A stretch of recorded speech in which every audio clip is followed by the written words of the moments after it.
TDP polit bureau సభ్యులు కేంద్ర మాజీ మంత్రి పూసపాటి అశోక్ గజపతిరాజు తనయ్య విజయనగరం నియోజకవర్గ టీడీపీ ఇన్ఛార్జ్ ఐటీ గజపతిరాజు మనతో ఉన్నారు. ఆవిడతో మాట్లాడే ప్రయత్నం చేద్దాం. మేడం చెప్పండి, విజయనగరం నియోజకవర్గ టీడీపీ ఇన్ఛార్జ్గా మీరు ఉన్నారు. అయితే ఈ మధ్య కాలంలో బాబు షూరిటీ భవిష్యత్ గ్యారంటీ కార్యక్రమంలో నన్ను గెలిపించండి, చంద్రబాబును గెలిపించండి అని మీరు ఒక వ్యాఖ్య చేశారు. దానికి అర్థం ఏంటి అసలు? అంటే ఇప్పుడు first of all Big TV ప్రేక్షకులందరికీ నమస్కారం. అలాగే బాబు షూరిటీ భవిష్యత్ గ్యారంటీ అనే చాలా మంచి ప్రోగ్రాం మన అధినేత నారా చంద్రబాబు నాయుడు గారు ఇచ్చారు. దీని ద్వారా మనం ప్రతి ఒక్క ఇల్లుని టచ్ చేసి వాళ్ళకి ఏమేం పథకాలు వాళ్ళకు వస్తాయి అనేది మనం ఒక షూరిటీతో ఇస్తున్నాం అన్నమాట. చంద్రబాబు నాయుడు గారు సిగ్నేచర్తో పాటు ఈ పవన్ కళ్యాణ్ గారు సిగ్నేచర్తో పాటు ఈ సర్టిఫికెట్ వారికి వెళ్తుంది.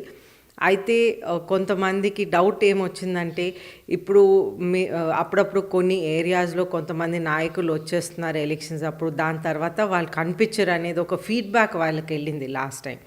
సో దానివలన డైరెక్ట్గా ఈ కార్డ్ ఎప్పుడైతే వాళ్ళకి వస్తుందో, బాబు షూరిటీ భవిష్యత్ గ్యారంటీ కార్డ్ వాళ్ళకి వస్తే వాళ్ళకి ఏమేమి వర్తిస్తుందో వాళ్ళకి డైరెక్ట్గా అకౌంట్లోకి వెళ్ళిపోతుంది. మళ్ళీ మన ద్వారా, లేకపోతే లోకల్ నాయకుల ద్వారా, లేకపోతే ఎంఆర్ఓ ఆఫీస్కి వెళ్ళటం, లేకపోతే ఇటువంటి గవర్నమెంట్ ఆఫీషియల్స్ దగ్గర వెళ్ళటం, ఇటువంటి ఏమీ ఉండవు. వాళ్ళకి డైరెక్ట్గా ఏం వర్తిస్తుందో డైరెక్ట్గా నారా చంద్రబాబు నాయుడు గారు డైరెక్ట్గా వారికి ఇప్పిస్తారు. అంటే మేడం, మెయిన్ అంటే ఆ కార్యక్రమంలో నన్ను గెలిపించండి, చంద్రబాబుని గెలిపంటే క్యాండిడేట్ మీరని భావించవచ్చా? ఇప్పుడు క్యాండిడేట్ అనేది ఎవరైతే పర్వాలేదు, కానీ చంద్రబాబు నాయుడు గారు పాలిట్ బ్యూరో సభ్యులు ఎవరికైతే ఆశీర్వాదం ఇస్తారో వారి క్యాండిడేటు. ఎవరైనా పర్వాలేదు, కానీ చంద్రబాబు నాయుడు గారు మాత్రం కానీ ఖచ్చితంగా ఉండాలి. ఎందుకంటే వారే ఈ రాష్ట్రంని బాగు చేయగలరు. ఎస్పెషలీ రాష్ట్రం చాలా పాడైపోయింది, ఒక అధోగతి పాలైపోయింది, ఒక మూర్ఖత్వ నాయకం ఈ 4.5 years మూర్ఖత్వ నాయకం ఇక్కడ పరిపాలించింది. కాబట్టి నారా చంద్రబాబు నాయుడే ఈ సిచ్యువేషన్ని కరెక్ట్ చేయగలరనేది ప్రజలు భావిస్తున్నారు. నేను కూడా అదే భావిస్తాను. అంటే గత ఎన్నికల్లో 2019 ఎన్నికల్లో మీరు విజయనగరం నియోజకవర్గం నుంచి టీడీపీ ఎమ్మెల్యే అభ్యర్థిగా పోటీ చేశారు. అయితే స్వల్ప ఓట్ల మెజార్టీతో మీరైతే ఓటమి పాలయ్యారు. అంటే మీ నాయకులే మీకు పనిచేయలేదు, అంటే మీకు వ్యతిరేకంగా పనిచేసిన టాక్ ఉంది, దానిపై మీరేమంటారు? అంటే ఇటువంటి పాలిటిక్స్లో అప్పుడప్పుడు జరుగుతుంది. అప్పుడప్పుడు నాయకులు ఓవర్ కాన్ఫిడెంట్ అయిపోతారు. అంటే మనం ఎన్నో పనులు చేసాం, ఇక్కడ చేసిన డెవలప్మెంట్ చంద్రబాబు నాయుడు గారు అప్పుడు రెసిడ్యూరీ స్టేట్ ఆఫ్ ఆంధ్రప్రదేశ్ అని కొత్తగా డివైడ్ అయిన రాష్ట్రం. ఏ రాష్ట్రం ఇంత స్పీడ్గా ముందుకు తీసుకువెళ్ళలేకపోయారు అనమాట. ఇప్పుడు చూస్తుంటే అమరావతి ప్రాజెక్ట్ కానివ్వండి, మన భోగాపురం ఎయిర్పోర్ట్ కానివ్వండి, ఇంత స్పీడ్గా పర్మిషన్స్ తెప్పించి భోగాపురం ఎయిర్పోర్ట్ దగ్గరికి వస్తే ఇంత తొందరగా పర్మిషన్స్ అన్నీ రెడీ చేసి పెట్టారు. 2800 acres దానికి కేటాయించారు. భూసేకరణ కూడా చేసేశారు చంద్రబాబు నాయుడు గారు ముఖ్యమంత్రిగా ఉన్నప్పుడు. అలాగే నా తండ్రి అయినటువంటి పూసపాటి అశోక్ గజపతిరాజు గారు ఏవియేషన్ మినిస్టర్గా ఉన్నప్పుడు ఇవన్నీ చేసి రెడీగా పెట్టారు. ఆ ఎయిర్పోర్ట్ కట్టేస్తే ఎంత డెవలప్మెంట్ అయ్యేది అనేది మనం ఆలోచించాలి. ఆ సేమ్ టైంలో ఈ పర్మిషన్స్ గోవాలో మోపా అనే ఊర్లో ఒక ఎయిర్పోర్ట్కి పర్మిషన్స్ వచ్చినాయి. ఆ ఎయిర్పోర్ట్కి పర్మిషన్స్ వచ్చినాయి, అది పూర్తిగా రెడీ అయిపోయింది, అది పూర్తిగా వినియోగంలో ఉంది. ఫ్లైట్స్ అక్కడ ల్యాండ్ అవుతున్నాయి, టేక్ ఆఫ్ అవుతున్నాయి. కానీ మన ఎయిర్పోర్ట్ అయితే అసలు స్టార్ట్ కూడా అవ్వలేదు. స్టార్ట్కి అసలు ఏ సిగ్నల్స్ కూడా కనిపించట్లేదు. అయితే మనం ఎన్ని అవకాశాలు కోల్పోయామనేది మనం ఆలోచించాలి. ఎప్పుడైనా ఒక ఎయిర్పోర్ట్ వచ్చిన చోట అయితే ఏమవుతుందంటే దాని చుట్టూ చాలా డెవలప్మెంట్ అవుతుంది. ట్రాన్స్పోర్టేషన్ చాలా పెద్దగా,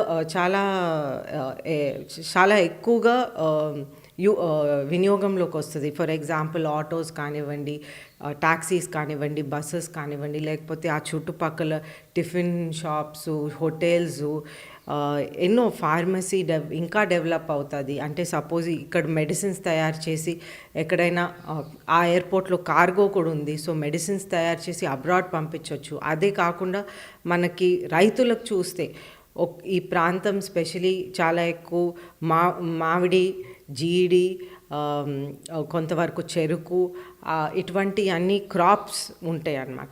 ఇవన్నీ ఇండియాలో మన దేశంలో మన ఏరియాలో అమ్మితే తక్కువ ప్రైస్ వస్తాయి, కానీ ఇవన్నీ కార్గో ద్వారా అబ్రాడ్ పంపిస్తే చాలా ఎక్కువ ధరలు డైరెక్ట్గా ఫార్మర్స్కి, రైతులకి వస్తుందని మనం అందరం అది గమనించాలి. మామూలుగా ఒక ఎయిర్పోర్ట్ వస్తే ఏమవుతుందంటే ఆ ఏరియాలో 4 జాబ్లు పెరిగిపోతాయి, 4 ఉద్యోగ అవకాశాలు పెరిగిపోతాయి. ఇవన్నీ మనం కోల్పోయాం. అయితే చాలా బాధగా ఉంటుంది. ఎంతోమంది పిల్లలు ఇప్పుడు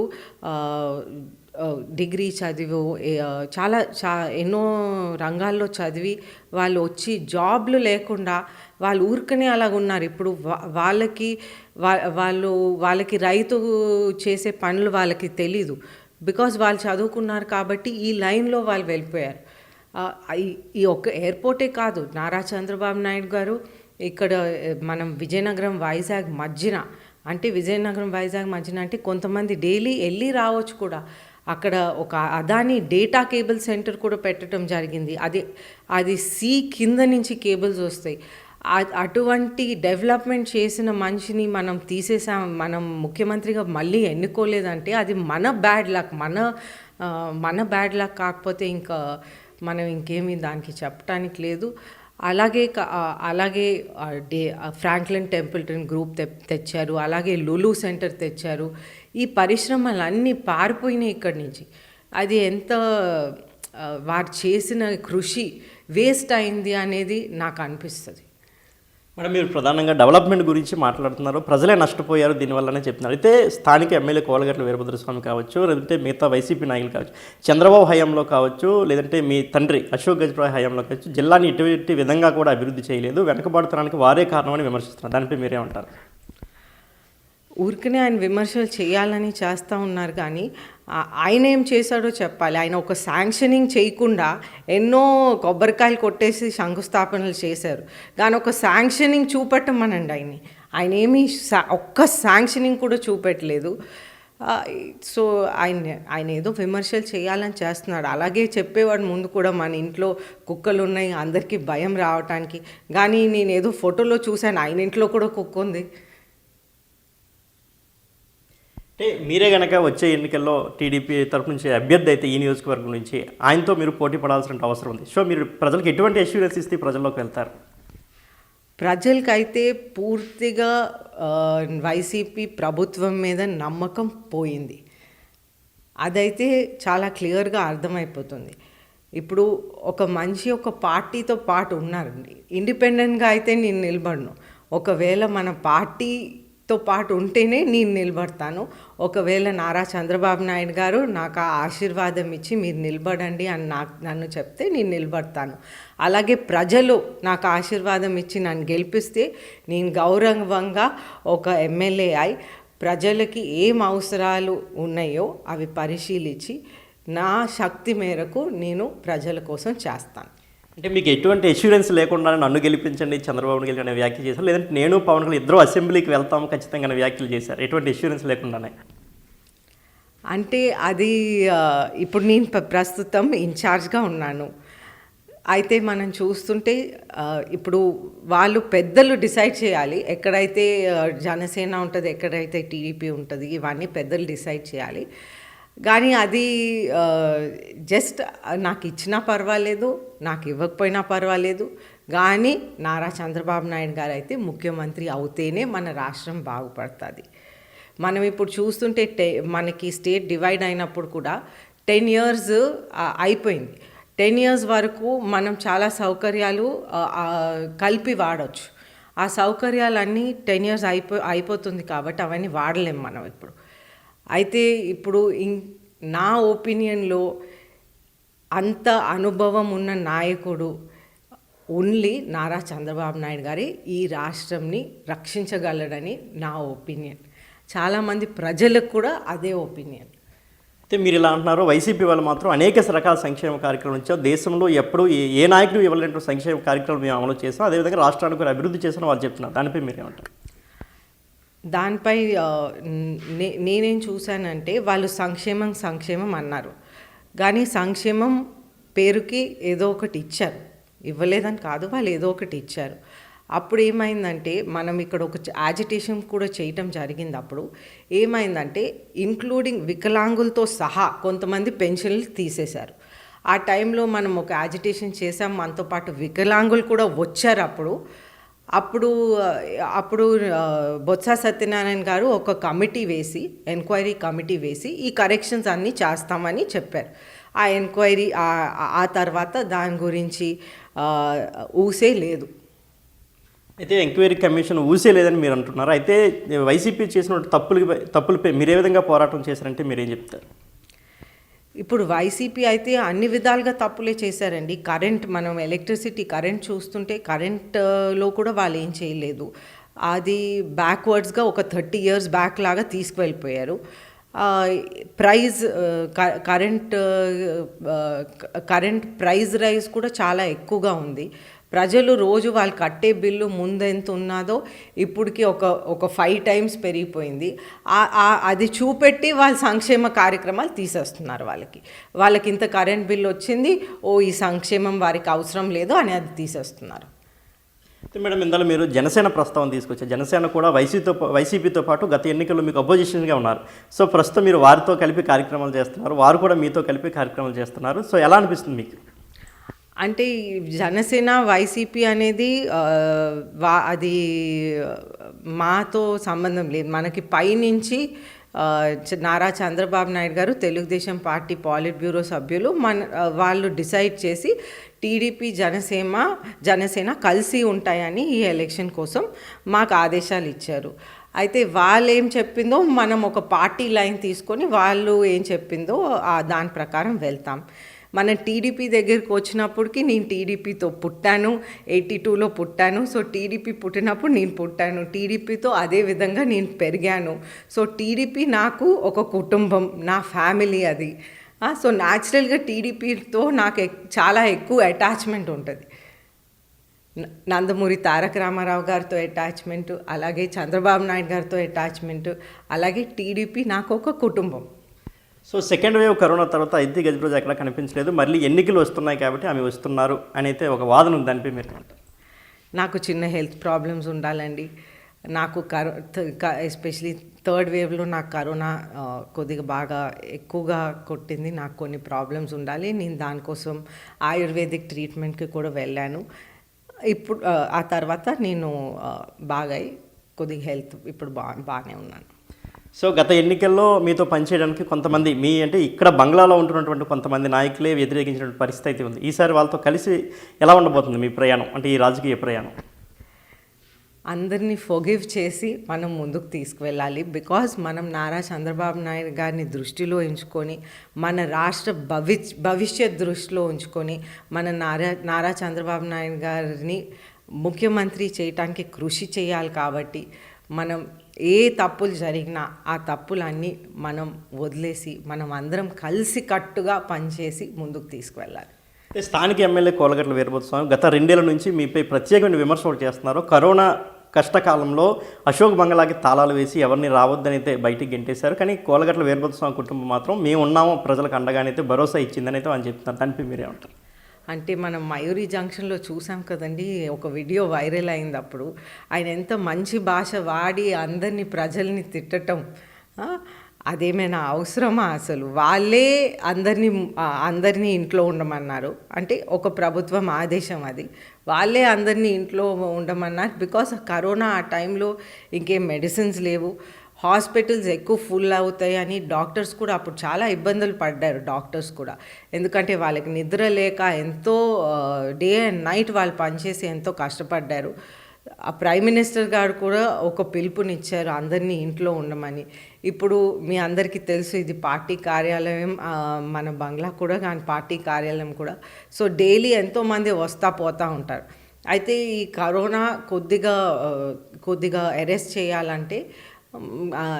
చేయాలని ప్రైమ్ మినిస్టర్ గారి ఆదేశాలు ఫాలో చేయాలని, మనం డాక్టర్స్ మీద ఎక్కువ ప్రెషర్ పెట్టకూడదని ఆ విధంగా ఆలోచించి మనం కొన్ని రోజులు డెఫినెట్గా పార్టీ ఆఫీస్ని మూసేసామన్నమాట. కానీ మనం అందరం ఫోన్లో అందుబాటులో ఉన్నాం. ఈ రోజుల్లో ఒక్క విధానమే కాదు కదా అందుబాటులో ఉండటం. ఫోన్లు ఉన్నాయి, కంప్యూటర్లు ఉన్నాయి, వాట్సాప్ ఉంది, ఇన్ని ఉన్నాయి. సో మనం ఎప్పుడూ ప్రజలతోనే ఉన్నాం. మీరైతే ఈ మధ్య కాలంలో నిత్యం ప్రజలతో ఉంటున్నారో, ప్రజా కార్యక్రమాలు అయితే చేపడుతున్నారు. అయితే విజయనగరం నియోజకవర్గంలో ఇంకా చేయాల్సింది ఏమైనా ఉంది అని మీకు అనిపించిందా? విజయనగరం నియోజకవర్గంలో అయితే మోస్ట్ ఇంపార్టెంట్ కార్యక్రమం ఏంటంటే నీటి ప్రాబ్లం చాలా వరకు ఉంది. ఇది యాక్చువల్గా లాస్ట్ ఎలక్షన్స్ కూడా సార్ చంద్రబాబు నాయుడు గారికి చెప్పడం జరిగింది. నాన్నగారు కూడా ఒక రూపం వేశారనమాట. ఎప్పుడు నాన్నగారు భవిష్యత్ గురించి చాలా ఎక్కువగా ఆలోచిస్తారు. సో నాన్నగారు ఏమన్నారంటే, ఒకసారి మన పోలవరం రెడీ అవుతే ఆ కెనాల్, ఒక సైడ్ కెనాల్ ఏమో వైజాగ్కి వస్తుంది, విశాఖపట్నంకి వస్తుంది. అప్పుడు మనం అడగొచ్చు, ఈ విధంగా మనకేమి ఇస్తామని మనం అడగొచ్చు. దాని గురించి కూడా నాన్నగారు ఒకటి ఆలోచన పెట్టారు. కాకపోతే ఆ పోలవరం ఆగిపోయింది. ఈ ముఖ్యమంత్రి, ఈ వైఎస్ జగన్మోహన్ రెడ్డి అనే మూర్ఖత్వమైన ముఖ్యమంత్రి ఈ గద్ద దిగుతేనే ఇటువంటి మంచి మంచి ప్రాజెక్టులు జరుగుతాయి. అప్పుడే మనకి నీళ్ళు సౌకర్యాలు ఈ రాష్ట్రం మొత్తానికి వస్తాయి. మీరేమో పోలవరం పూర్తయితే మన విజయనగరం నీటి కొరత ఉండదని చెప్తున్నారు. రీసెంట్గా కోలగట్ల వీరభద్ర స్వామి మాత్రం ఈ నగరంలో 8 ట్యాంకులు మేము అధికారంలోకి వచ్చి నిర్మించాం, ప్రస్తుతానికైతే నగరంలో ఎలాంటి నీటి కొరత లేదని చెప్తున్నారు. విజయనగరంలో ఇప్పటి నుంచి కాదండి, విజయనగరంలో విజయనగరం టౌన్లో నీళ్ళు ప్రాబ్లం ఎప్పుడు ఉండాలి. మనం చూస్తే 1911లో మహారాణి అప్పలకొండయ్యమ్మ అనే మా పూర్వీకులు ఒక నీళ్ళు ప్రాజెక్ట్ చేయటం జరిగింది. అది నెల్లిమర్లలో ప్రస్తుతం అదే ఉంది. అది ఎన్నో సంవత్సరాలు 1996లో అనుకుంటా నాన్నగారు దాని తర్వాత నీటి ప్రాజెక్ట్ చేశారు, సెకండ్ నీటి ప్రాజెక్ట్. ఈ నీటి ప్రాజెక్టు చాలా పెద్ద నీటి ప్రాజెక్ట్ చేశారు అప్పుడు. ఆ తర్వాత ఈ లాస్ట్ టైం గవర్నమెంట్ ఉన్నప్పుడు తెలుగుదేశం హయాంలో సమ్మర్లో, ఓన్లీ ఎండాకాలంలో నీళ్ళు మనకు సరిపోవటం లేదని అప్పుడు నదుల అనుసంధానం భాగంగా నీళ్ళు ఓన్లీ సమ్మర్లో, అప్పుడు సాగునీరు కూడా ఎఫెక్ట్ అవ్వకూడదు కాబట్టి ఓన్లీ సమ్మర్లో ఎక్స్ట్రా వాటర్ తెప్పించారు విజయనగరంకి. ఈ 3 ప్రాజెక్టులు మన ఫ్యామిలీలోనే చేశాం. కాబట్టి ఆయన ఏమి నీటి ప్రాజెక్ట్ చేశాడని నేను అడుగుతూ ఉన్నాను. ఆయన ఏమేమి చేశాడంటే ఓపెన్గా ఒక పేపర్ తీసి నాకు చూపెట్టవచ్చు. అంటే కోలగట్ల వీరభద్ర స్వామి విజయనగరాన్ని ఏ విధంగానూ అభివృద్ధి చేయలేదని మీరు చెప్తున్నారా? కోలగట్ల వీరభద్ర స్వామి విజయనగరం నియోజకవర్గాన్ని ఏ విధంగానూ అభివృద్ధి చేయలేదని మీరు చెప్తున్నారా? ఆయన ఫస్ట్ ఏదైనా శాంక్షన్ చేసింది ఏమైనా చూపెట్టమనండి. ఆయన ఎటువంటి ఎయిర్పోర్ట్ తీసుకురాలేదు, ఆయన ఏ రోడ్లు వేయలేదు. రోడ్లు ఈ చుట్టుపక్కల రోడ్లు అన్నీ మన ప్రభుత్వంలోనే శాంక్షన్ అయినాయి. ఎల్ఈడి లైట్స్ పెట్టాం, అలాగే పార్క్స్ చేసాం. ఇవన్నీ ఏదైనా చేశాడంటే ఆ శాంక్షనింగ్ ఒక పేపర్ ఉంటుంది కదా, ఒక గవర్నమెంట్ అఫీషియల్ సిగ్నేచరు, ఇవన్నిటితో క్లియర్గా ఒక పేపర్ వస్తుంది. ఆ పేపర్ చూపెట్టమనండి. నేనైతే ఆయన ఏం శాంక్షన్ చేయించడం నేనైతే చూడలేదు. సో వచ్చే ఎన్నికల్లో ఇంకా 3 నెలలుగా ఎన్నికల కాలం అయితే దగ్గర పడుతుంది. ఈ నేపథ్యంలో విజయనగరం నియోజకవర్గానికి ఇన్ కేస్ మీరు కావచ్చు, మీ తండ్రి గారు ఎవరైనా సరే టీడీపీ నుంచి నిలబడేటప్పుడు నియోజకవర్గానికి ఎటువంటి అష్యూరెన్స్ ఇచ్చే అవకాశం ఉంది అంటే, వచ్చే ఎన్నికల తర్వాత మేము గెలిస్తే ఇది చేస్తాం విజయనగరం నియోజకవర్గానికి అని చెప్పి? అంటే విజయనగరం ప్రజలకి మా మీద పూర్తి నమ్మకం అండి. వాళ్ళు ఎప్పుడు మీరేం చేస్తారు అనేది నన్ను అడగక్కర్లేదు. వారికి నమ్మకం, వారికి తెలుసు నా బెస్ట్ నేను చేస్తానని విజయనగరం ప్రజలకి తెలుసు. సో మీకు మీ తండ్రి గారు కాకుండా ఇంకెవరికైనా విజయనగరం నియోజకవర్గ ఎమ్మెల్యే టికెట్ ఇస్తే మీరు వారితో కలిసి పనిచేసే అవకాశం ఉందా? అఫ్కోర్స్ నేను కలిసి పనిచేస్తాను, టీడీపీ పార్టీ నుంచి, వేరే పార్టీ నుంచి కాదు, టీడీపీ పార్టీ నుంచి. మన టీడీపీ పార్టీ ఏ ఆదేశాలు ఇచ్చినా, నారా చంద్రబాబు నాయుడు గారు ఏ ఆదేశాలు ఇచ్చినా నేను వారు ఎలా చెప్తే అలా చేస్తాను. ఇది విజయనగరం నియోజకవర్గ టీడీపీ ఇన్ఛార్జ్ అదితి విజయలక్ష్మణ్తో చెబుతున్నారు. వచ్చే ఎన్నికల్లో ఖచ్చితంగా టీడీపీ మరొకసారి విజయదుంది మోగిస్తుంది. పూసపాటి కుటుంబాన్ని ఎప్పుడూ విజయనగరం నియోజకవర్గ ప్రజలు ఆదరిస్తారని అయితే ఆవిడ చెబుతున్నారు. కెమెరామెన్ హరీష్తో శివశంకర్, బిగ్ టీవీ, విజయనగరం.